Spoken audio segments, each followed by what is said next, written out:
You know, we have this peculiar habit of believing that we are looking out at the world. But did you ever stop to wonder who's doing the looking? Now imagine a mirror. A perfect mirror has no color, no shape, no agenda. It doesn't try to reflect, doesn't try not to reflect, it simply does. And in the same way, the world you see out there is a reflection not of what is, but of what you are. Not what you think you are, oh no. Not that polite little ego in a skin bag. But what you actually are, the whole works.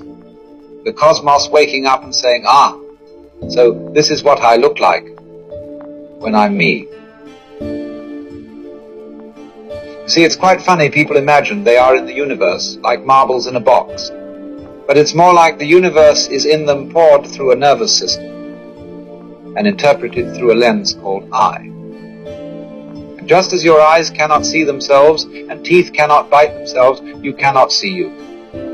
You can only see the reflections, the glint in another's eye, the twist of circumstance, the heartbreak, the laughter, the traffic jam, the falling leaf before you.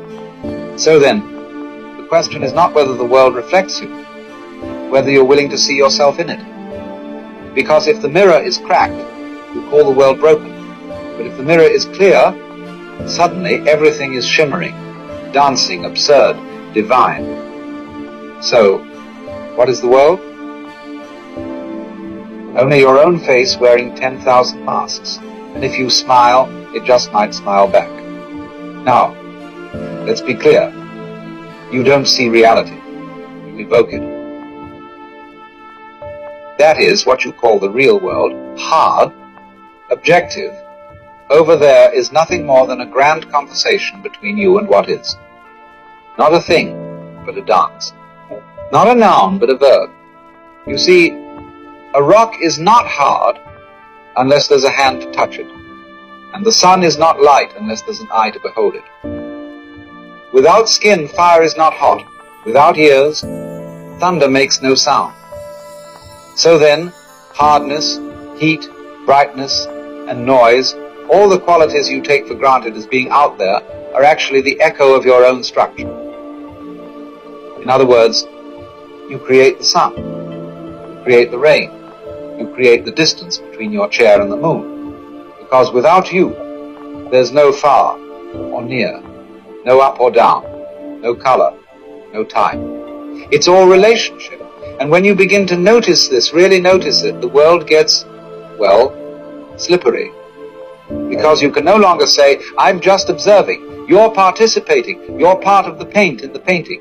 You see, there isn't a world happening to you. There is only a world happening with you. A world that rises to meet the shape of your mind. So when you gaze out at the mountains, the cities, the clouds, the mess, the miracle, you're not just seeing the world. You're seeing your relationship to it. And so, if what you see is always cruel, always grey, always lacking, you must ask, is it the world that's dull? Or is it simply the way the mirror has been tilted? So here we are, you the observer, the one inside, peering out through these curious little holes in your face, called eyes, watching the world go by like scenery outside a train window. But here's the twist. You are not watching the show, you are the show watching itself. The separation between subject and object, knower and known, is a marvelous illusion, one that lets the cosmic dance feel like a duet, when it's really a solo wearing two masks. And if you try to find where the observer ends and the observed begins, well, you can't.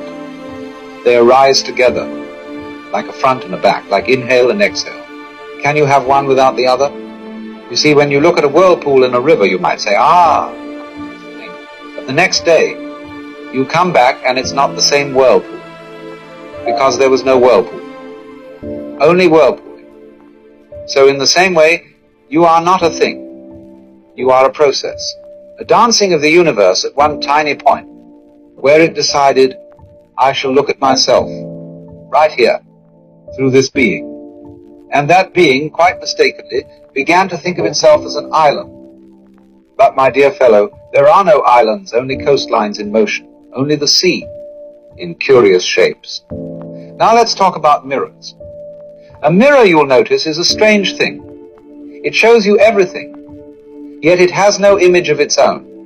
It receives but does not cling, reflects but does not judge. It doesn't say, I like that face, but not this one. It doesn't try to change your hair. It doesn't hold on to yesterday's image or anticipate tomorrow's smile.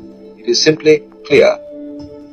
And so it is with the mind when it is not clinging, not grasping, not editing experience to suit its little story of me. The Taoist sages said the highest human uses his mind as a mirror. It grasps nothing. It refuses nothing. It receives but does not keep. When the wild geese fly over the lake, their reflection appears in the water. But the geese do not intend to cast a reflection, and the water has no mind to retain their image. Now that is freedom. But we, you see, we tend to treat the mind not as a mirror, but as a scrapbook. Snapping photos, clinging to wounds, comparing, editing, deleting, as if life were a story we're trying to get right instead of the song we forgot we were singing. But what if you stopped? What if you allowed the moment to pass through you like light through glass? What if you let go of the need to comment, to control, to correct? Then the mind becomes like a mirror again. And in that still, silent surface, you might finally see the one who was always there, not watching life, but being it. Funny thing about looking, the more earnestly you try to find yourself, the more you seem to disappear. Just try. Try to grasp who you are. Not your name, not your profession, not your thoughts or your opinions. Those are like clothes on a hanger. What happens if you go behind the mask? Deeper. Beneath the bones, under the breath, behind the watcher of your thoughts, there's no one there, is there? And yet something is. It watches without comment. It feels but doesn't flinch. It is there when you are 5 and still there when you're 50. But it has no age, no face, no voice. It just is. You say, I think. But can you find the thinker? You say, I feel. But where is the feeler? The more you look, the more you see that the one searching is also the thing being searched for, like trying to bite your own teeth. And this isn't a failure, it's the very joke. The divine prank. The universe pretending not to know itself so it can play at finding out. The self is not a thing inside a body, peering out. The body is the world folding in. And what you call I is simply how it feels to be that fold. So you see, it isn't that you are in the universe. You are what the universe is doing. Right here, right now, in this peculiar shape. There's something quite extraordinary about silence. Not the absence of noise, but the silence that's humming inside every sound. The silence that isn't empty, but so full it spills into form. Like the mirror that reflects all things, yet remains untouched. Like space holding stars, music, bones, laughter, but never clinging. That silence is not separate from you. It's not something you enter. It's what remains when the commentary stops, when the mind forgets to name, and the world forgets to explain. And suddenly, there it is. Not peace as an achievement, not stillness as an effort, but a kind of listening that listens to nothing and everything at once. When they asked Vimalakirti to define the void, he didn't write a poem. He didn't offer a theory. He said, nothing. And in that nothing, the room thundered, because silence isn't the opposite of speech. It's the source of it. The mother of all words, the womb of all worlds, and when you touch it not with your hands, not with your mind, but with your whole being, you realize something odd. You don't need to fix the noise. You don't need to escape the chaos. You don't need to quiet your thoughts. You just stop fighting. And, like mist on a warm morning, it all dissolves, leaving not answers, not doctrines, but this strange echoing presence that has no name, because it never needed one. If you sit very still and just look not at any particular thing, but just look, you'll start to notice that there's no edge between you and what you see. At first it all seems very obvious. There's the world, here you are. You, the observer, the looker, the thinker, the feeler.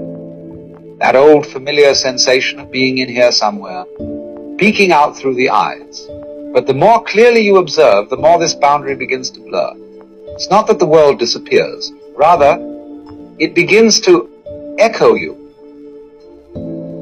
And you might notice something gently startling. Everything changes depending on the mood in which you meet it. When you're tense, the trees look jagged. When you're at ease, even the cracks in the pavement have charm. You walk into a room expecting coldness and find coldness waiting. You expect resistance and somehow everything resists. This isn't mysticism or magic. It's participation, relationship. There's no such thing as a reflection without a surface to reflect it. No such thing as a smile in the mirror, unless there's a smile in the face that stands before it. And so, if what you see is always bitter, always broken, always lacking, the mirror is doing nothing more than showing you your own face. Of course, it doesn't hold the image, it doesn't judge, it doesn't edit. It simply reflects perfectly, precisely, instantly. You say, but I want the world to love me. Well, start the echo, because the mirror is not out there. It's here. It's everywhere. And it's waiting. No effort required. No technique, no trick. The geese fly across the lake and cast their reflection in the still water. The water doesn't plan to hold their image. The geese don't try to leave it behind. This is how it works. Everything moves. Everything reflects. Nothing clings. It is only when we begin grasping, insisting, demanding that the surface distorts. To be at peace with the mirror is to no longer require it to flatter, to no longer beg it to change. And when that happens, when there's no need for performance, you might catch just briefly the glimpse of something very quiet looking back. Not a voice, not a thought, not even a person, just presence. That is you. Not the you usually talk about, not the name, not the role, not the one who signs documents and rehearses arguments. Something deeper. The same awareness that was there before the name was learned, before the story began, before anyone told you who you were supposed to be. It's been there the whole time, silent, unmoving, unconcerned, watching the whole thing unfold like a dream. It has no opinion, it has no ambition, it simply is. And it cannot be seen because it is the seeing, it cannot be grasped because it is what grasps. It is what the Upanishads called Tattivam Asi, thou art that. The universe, all of it rises in you as sound rises in a bell, as light appears in the eye. You do not live in the world happens in you. When the wave knows it is the ocean, it does not fear crashing. When the dancer knows they are the dance, there is no need for applause.